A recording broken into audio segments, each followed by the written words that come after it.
Dentro de cada mãe, existe uma forma única de amar. Amamentar um filho é uma delas. Doar leite também. Por isso, a Assembleia garante a todas as mães o direito ao aleitamento em locais públicos e incentiva a doação de leite materno. Mostre o melhor que existe dentro de você, procure os bancos de leite e doe. Assembleia Legislativa de Mato Grosso. Você participa, a mudança acontece.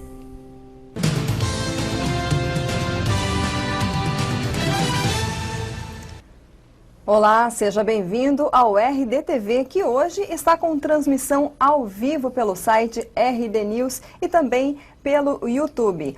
A Rede Estadual de Ensino está em greve há mais de 50 dias corridos. São cerca de 400 mil alunos matriculados em 750 escolas estaduais que estão sendo prejudicadas. Os professores querem a suspensão do edital das parcerias público-privadas e também a realização do concurso, além da polêmica da RGA que nós viemos acompanhando todo esse tempo. O nosso entrevistado de hoje é o secretário estadual de Educação, Marco Marrafon. Obrigada pela sua presença, secretário. Olá, Lídice, meu amigo, minha amiga internauta. É uma alegria poder compartilhar desse bate-papo, esclarecer as questões, estabelecer aquilo que é mais importante numa democracia, que é justamente informar, debater, esclarecer e promover sempre o diálogo em torno de um tema tão precioso, tão importante que é a educação. Esse tempo já de greve que se estende, né? 50 dias corridos, foram quantos dias letivos? Isso já prejudica o calendário no final do ano? Já prejudica, já prejudica. A greve ela tem avançado e isso significa que nós temos aí em torno de, no máximo, 25 dias letivos prejudicados, porque depois tem o recesso e no recesso não conta, a gente está em período de recesso neste momento. Em todo caso, a Secretaria de Educação já fez uma sugestão de calendário com datas para que a gente possa aí fazer uma retomada das aulas com o menor prejuízo possível, quem sabe terminando ainda dentro do ano civil de 2016, ou seja, antes de janeiro de 2017. A gente sabe que há, por um lado, a pressão de alunos, de pais da comunidade escolar para o retorno às aulas, por outro, o sindicato, a categoria que está mais irredutível, né, quanto a esse retorno, inclusive gerando algumas polêmicas. O senhor acredita que essa greve ela deve terminar quando? Os movimentos são positivos para o fim da greve. A gente já tem hoje um índice de 65% de adesão, já caiu bastante, então isso significa que em torno de 500 escolas estão paralisadas, enquanto tem 256 escolas funcionando ou com pequenas paralisações, ou seja, do universo total de alunos, né, 30% mais ou menos estão tendo aula, ou seja, 35% que dá os 65% em oposição. Então a gente entende que é o momento de conversar, a gente avançou muito em todas as pautas, isso é preciso dizer, a Secretaria de Educação fez a sua parte, a Secretaria de Educação tinha uma demanda por concurso público com ingresso em 2017, atendemos. Demanda para que esse concurso público fosse para todos os profissionais de educação, atendemos. Em relação às parcerias público-privadas, nós fizemos a revisão de todo o projeto do edital, suspendemos parcialmente, deixando estritamente a parceria público-privada para aqueles projetos estruturais, para a construção de, no máximo, eu fiz um teto, porque o projeto não está pronto, ele está sendo debatido com a comunidade, de no máximo 50 escolas e agora somente construção, sem a reforma e ampliação, e apenas, né, a lei obriga que haja serviços na parceria público-privadas, a gente eliminou todos os serviços polêmicos, ficou apenas serviços de pintura, hidráulica, elétrica, informática, ou seja, serviços estruturais para garantir um bom ambiente escolar. O que nós queremos é um bom ambiente escolar para o profissional da educação poder trabalhar e para os alunos poderem estudar e aproveitar muito mais qualidade do seu ensino. Então as pautas todas, elas foram em grande parte atendidas. Mesmo em relação à questão da remuneração, do RGA, isso é uma pauta que foi na luta unificada, como eles dizem, né? E é uma pauta governamental. 29 categorias já voltaram em relação ao RGA e fizeram a opção por debater, muitas pontuaram sua divergência, mas voltaram e continuam dialogando. E é isso que nós estamos propondo. Até porque, na proposta que encaminhamos ao sindicato, houve muito claramente a definição de que é preciso tratar do problema específico da educação e queríamos fazer uma comissão para que a gente analisasse a legislação da educação e a questão da dobra do poder de compra. Esses pontos polêmicos seriam os serviços prestados por merendeiras, supervisores, é isso que o sindicato, a categoria, não quer entregar para a iniciativa privada? É exatamente o que eles colocaram, que havia possibilidade de limpeza, né, vigilância e merenda entrar no programa de parceria público-privadas. E esse foi o grande argumento que levantaram à época. E a gente disse, ok, se é esse o problema, não tem problema, vamos dar uma prova de boa vontade, uma prova de que vamos fazer a parceria público-privada apenas com aquilo que todo mundo quer. Inclusive o sindicato quer uma escola de qualidade. E a gente fez um programa muito grande, um programa de intervenção direta na SEDUC para a reforma de escolas. A gente tem uma demanda enorme por escolas novas. Nós temos um programa de parceria municipais, ou seja, parceria público-pública, e apenas, residualmente, complementarmente, o programa de parceria público-privados. Ou seja, com esse universo, nós vamos atender uma parte da demanda.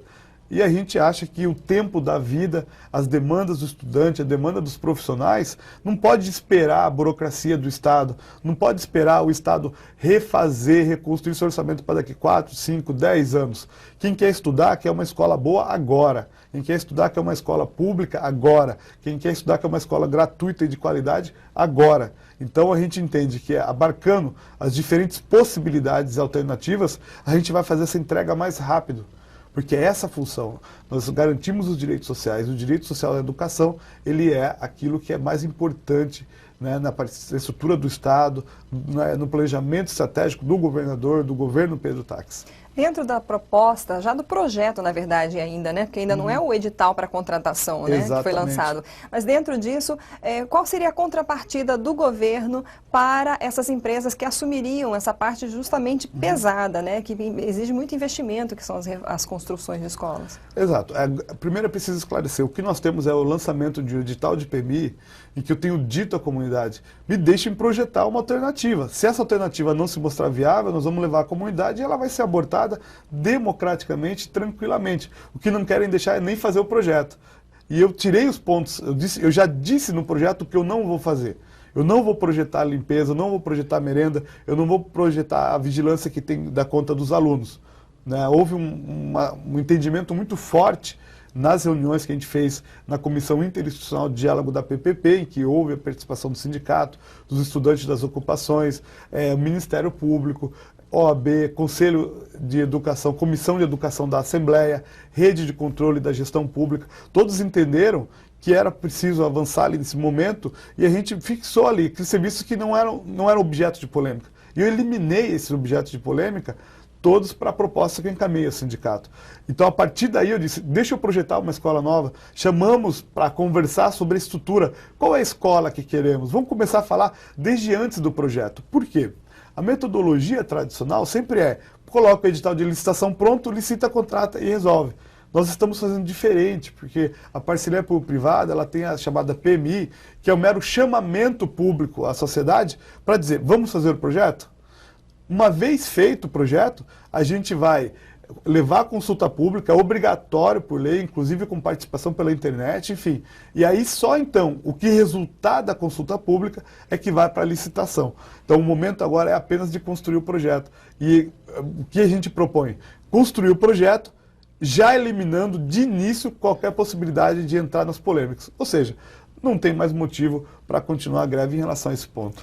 Secretário, se em último caso, né, a comunidade, as categorias rejeitarem essa proposta, não aceitamos a PPP, isso vai voltar para a estaca zero? Não tem plano B? Nós temos o plano maior de reestruturação do ambiente escolar, como eu disse, a intervenção direta da Secretaria, como é feito normalmente, e a gente criou também a parceria público-pública, ou seja, parceria com o município na área de construção. Então nós vamos tocar esses projetos da maneira como a gente vai fazer no máximo possível. E em relação à parceria público-privada, a gente vai avançar na modelagem dessas partes não polêmicas e vai apresentar à sociedade. Caso não haja uma aceitação, a gente vai deixar o programa de lado. Aí ficaria atrelado a ter recursos disponíveis, né? E Exato. Isso certamente dificultaria muito mais. Exato. E aí nós temos um grande problema, porque o Estado demora muito. E você imagina, se eu demorar 3 anos para conseguir alavancar esse recurso para essas até 50 escolas que a parceria público-privada está prevendo, o que vai acontecer? 3 anos é o tempo do ensino médio. Eu condenei um aluno que podia estar numa escola atrativa, que podia estar num outro ambiente escolar, que poderia arrasar no Enem. Muitas vezes eu condeno ele à evasão escolar, porque sem a busca de um ensino que lhe atraia, ele vai querer, sem inovação, ele vai fazer outra coisa, vai entrar no mercado de trabalho. Então, quando não, da criminalidade. Então é preciso ter essa consciência de que o Estado tem limites, que os recursos do Estado têm limites, quem traz os recursos para o Estado é o contribuinte, ou seja, não dá para ter tudo, porque o contribuinte também é muito sacrificado, e que nesses limites a gente tem que buscar alternativas racionais para construir um novo modelo. Veja só, nós temos 44 escolas alugadas no estado de Mato Grosso, 34 assessorias alugadas e 2 Cefapres, que é o Centro de Formação de Professor alugados. São 80 unidades. Essas 80 unidades, eu tenho que fazer um contrato de locação convencional, em que eu pago justamente o aluguel, né, mensal. Mensalmente eu pago um aluguel. Quando chega ao final do contrato, geralmente são contratos longos, de 5, 10 anos. Há uma deterioração dessa estrutura, desse prédio alugado. Eu sou obrigado, então, ou a reformar, ou a indenizar o proprietário desse prédio. Com a parceria público-privada, a lógica é inversa. Você havia me perguntado qual que é, de onde sai o dinheiro para o investimento. Justamente dessas condições. Aquilo que eu vou economizar funciona como se fosse o financiamento de uma casa própria. Né? Eu moro de aluguel, não quero mais fazer aluguel porque eu perco esse dinheiro, vamos dizer assim, no aluguel. Eu paguei e não tem retorno. Eu quero comprar um bem meu. Assim funciona a parceria público-privada. Você vai, chama o parceiro, ele constrói a escola, ele assume esses serviços estruturais, a escola continua pública, a escola continua com o mesmo modelo de gestão e o Estado vai pagando o seu aluguel, vai pagando o seu financiamento mês a mês, pela prestação de serviços e pelo valor da obra, que dá o retorno do investimento. Alguns me perguntam, mas aí vai ter lucro. Vai ter lucro, senão não é possível ninguém fazer o investimento, até porque o Estado não tem como fazer esse investimento agora. Mas assim como o aluguel, a pessoa, o dono do patrimônio tem lucro. Quando nós contratamos uma empresa para construir uma obra, a empresa tem lucro, senão ela também não faz.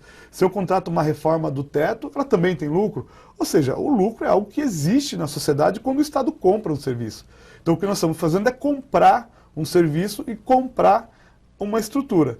Ao longo do tempo, quando a gente paga, fica então formalmente ali, o documento todo pertence ao Estado. Se o Estado quiser renovar, é uma outra história. Mas se ele quiser, ele assume todos os serviços, assume toda a estrutura como a casa própria. Quando você acaba de pagar, você pega lá a liberação do banco, né?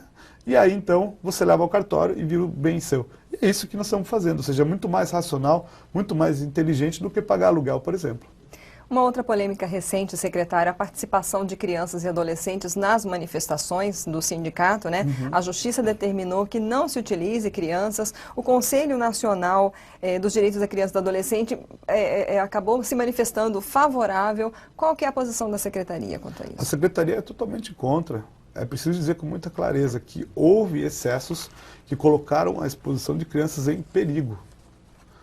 No momento em que nós estávamos negociando, em que eu recebi a recusa formal do Sintep em relação àquela proposta, que eu estava analisando a possibilidade de tentar reconstruir algo, houve uma tentativa de invasão, não foram por todos, eu preciso dizer isso, bem na verdade, mas um grupo tentou invadir, inclusive com crianças de colo sendo usada como escudo entre o policial. Eu tenho como provar isso com imagens, isso foi levado à justiça. Isso expõe as crianças a um grande perigo. Agora, uma coisa é um adolescente lutando pela sua reivindicação, acho que num ambiente mais claro, civilizado. Agora, em movimento de invasão, colocando em afronta a própria polícia, isso não pode ser feito. Principalmente que eu estou falando não de adolescentes que estão lutando por um direito, eu estou falando de crianças de colo, de 2 anos de idade, de 3 anos de idade, num ambiente conflituoso, num ambiente em que poderia facilmente resvalar para a violência. Graças a Deus, a gente teve aí uma excelente condução nesse processo, as partes conseguiram fazer o entendimento, não houve a invasão e a própria polícia foi muito positiva nisso, entendeu o seu papel de zelar pela segurança, de zelar pelo patrimônio público, né, e também não colocou ninguém em risco. Mas não pode haver isso, isso é um absurdo civilizatório, pegar uma criança de colo e levar num ambiente com potencial de conflito. Não estamos falando de, vamos imaginar, estudantes de 16, 17 anos que querem sair das ruas para manifestar. São coisas diferentes. Tentaram colocar no mesmo balaio para tentar confundir a opinião pública. Mas estamos falando do uso, mesmo que houve, né, em alguns casos de excesso, de crianças para tentar fazer invasão ou para tentar justamente confundir a população. Inclusive, houve o uso de pessoas portadoras com deficiência física e deficiência, inclusive, mental. Essas invasões, a invasão da SEDUC, as escolas em que eles ficaram aí por um tempo, né, acampados, isso trouxe algum tipo de prejuízo material? Não, o tempo que eles ficaram acampados, tanto que era isso, a relação estava de muita paz. Todos nós estávamos com muita paz, ouvindo, conversando, eles estavam dentro da secretaria de maneira adequada, de maneira civilizada. No dia em que minha proposta, que eu estou rodando a folha de pagamento, o incrível é isso, né? Se dá um evento lá e não roda a folha de pagamento, ninguém receberia, imagine o caos. E aí, então, houve algumas tentativas, eu mesmo fui obstruído de entrar, a sorte que alguns dirigentes mais conscientes falaram, não, secretário, deixa eu entrar.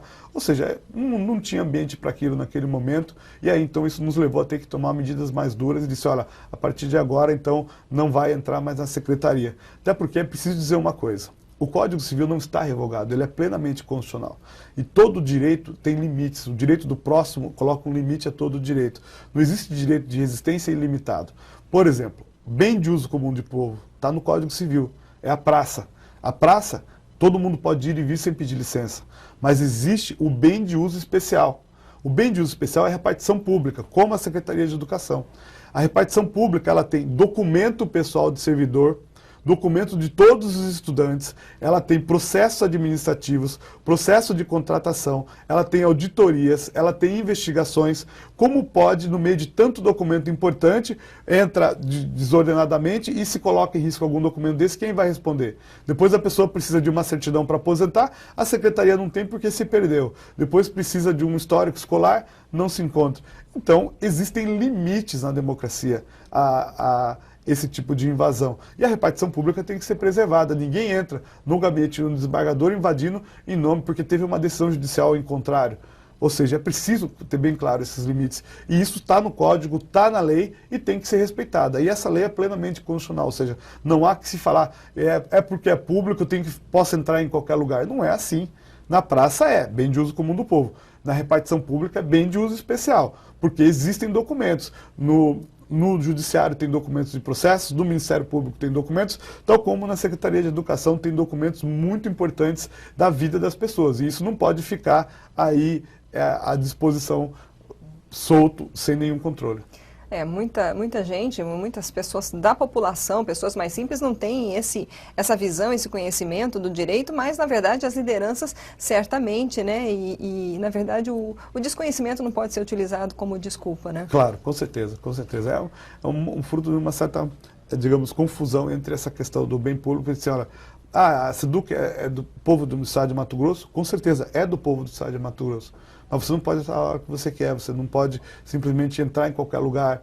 Existem regras, e as regras fazem parte da democracia, porque as regras são elas que sustentam a democracia. Você tem direitos fundamentais, eles envolvem direitos fundamentais de resistência, de protestos, mas também direitos fundamentais à aula, direitos fundamentais à proteção da própria segurança e sua integridade física, direitos fundamentais de fazer com que o Estado preste um bom serviço.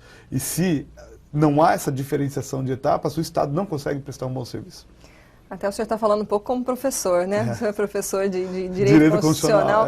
Seria interessante que houvesse nas escolas algum tipo de matéria básica para que esses direitos sejam levados desde a mais tenra idade, né? Exato. Eu até sou suspeito de dizer, né, porque como eu gosto muito de estudar o direito constitucional, então eu sou plenamente favorável.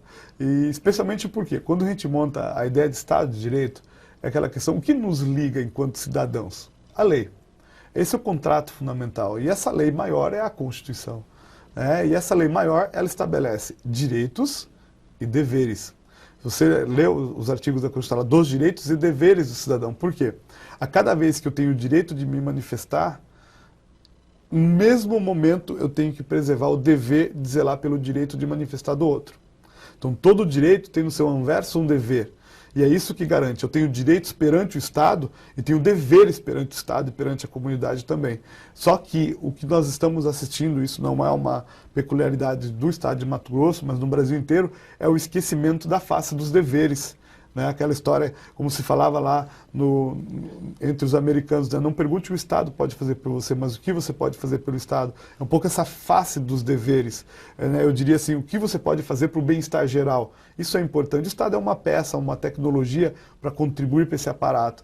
Então a pergunta que às vezes muito não quer calar é assim, por que tanta ênfase no eu e pouca preocupação no nós, né? Ou seja, o que podemos fazer para o interesse coletivo, para o bem-estar geral, sem essas dicotomias, Estado, governo, sindicato, ou seja, todos estamos juntos, comunidade escolar, todos estamos juntos em prol de um ensino melhor. Se a gente diverge no método, vamos aparar as arestas do método, mas buscar o objetivo. Secretário, vamos falar um pouco da Operação Rêmora, né, que vem todos os dias praticamente, tem uma novidade nessa operação. Ela resultou na denúncia de fraudes em licitação na SEDUC. Houve, à época, o afastamento do ex-secretário, mas sem a denúncia direta dele. Né? Agora, essa semana, ele foi preso preventivamente. Ou mudou alguma coisa na secretaria a partir dessa prisão? A secretaria já vem tomando todas as providências, né? Internamente a gente rescindiu os contratos, determinei a rescisão, inclusive, de obras que pudessem estar em andamento para a gente repensar a estrutura de contratação para poder fazer a entrega no seu devido tempo. Também determinamos a reestruturação do ambiente, né, para que haja maior blindagem de setores sensíveis à presença de pessoas estranhas ao serviço público.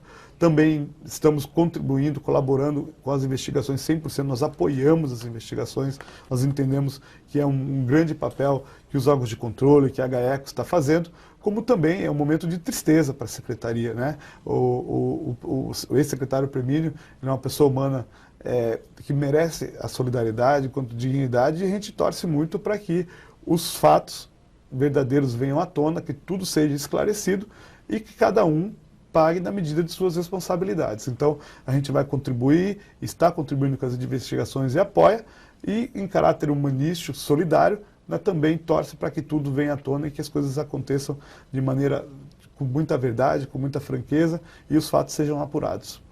Nesse despacho da juíza Selma Arruda, ao decretar a prisão do ex-secretário, ela afirmou que isso foi necessário para evitar a continuidade da prática delituosa na secretaria. Isso preocupa o senhor? O senhor acredita que pode haver ainda alguma coisa a ser investigada, a ser até auditada, por exemplo? Olha, auditorias e investigações, elas estão em andamento. E a gente vai fortalecer, vai investigar cada vez mais tudo que for preciso, não só nessa área, não só em relação a isso, mas tudo que houver. A determinação do governador foi muito clara, desde que o secretário José Lindo entrou lá, como secretário interino, e depois quando assumir, que é o quê? Se malfeitos acontecem, a ordem é não deixar roubar, não deixar que nada aconteça de malfeito. Então, já todo tempo nós vamos estar em cima. Não vejo nesse momento aí possibilidade, como a gente tem atuado muito duramente em relação a isso, tem blindado a Secretaria de qualquer tipo de influência, nesse momento eu não vejo essa questão como uma questão colocada. Mas nós vamos investigar. E os processos administrativos instaurados contra os servidores que foram denunciados, em que fase eles estão? Eles demoram muito para ser concluídos? Isso, eles já foram notificados, a Controladoria está tocando esses processos, a Controladoria Geral do Estado, é um órgão muito sério, está avançando nisso.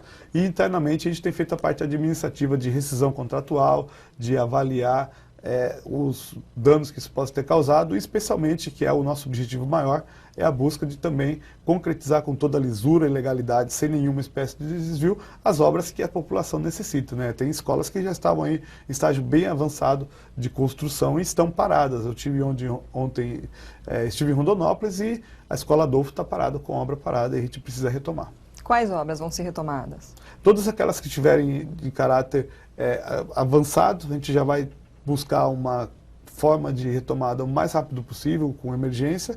Aquelas que ainda não iniciaram as obras, a gente rescindiu e já está determinada a nova licitação. O senhor acredita que até o final do ano já haverá escolas prontas para serem entregues? Já. Não todas, porque tem umas que estavam muito no começo e outras nem iniciaram. Então essas vão demorar, porque são processos de licitação que têm um tempo. Mas existem algumas que estavam em estágio bem avançado, então a gente já vai poder dar esse devido encaminhamento. Quanto à determinação do Judiciário para que fossem demitidos os efetivados sem concurso, isso foi concretizado já? Sim, eu já assinei a portaria. Alguns meses, exato, né?